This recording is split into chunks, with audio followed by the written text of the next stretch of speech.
Со опишаното дејствие, обвинетиот сторил кривично дело, тешки дела против безбедноста на луѓето и имотот во сообраќајот, од членот 300 став 2 во врска со членот 297 став 1 од Кривичниот законник и кривично дело неукажување помош на лице повредено во сообраќајна незгода од член 301 став 1 од Кривичниот законник, па врз основа на овој член, како и членовите 3, 32, 35, 39, 44 и 47 од Кривичниот законник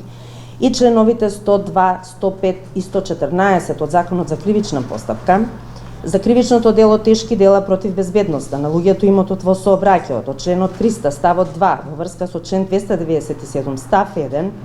од Кривичниот законник му се утврдува казна затвор во траење од 17 години и 6 месеци и за кривичното дело неукажување помош на лице повредено во сообраќајна незгода од член 301 став 1 од Кривичниот законник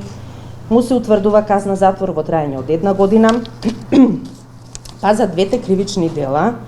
се осудува на единствена казна затвор во траење од 18 години, во која казна му се засметува и времето поминато во притвор,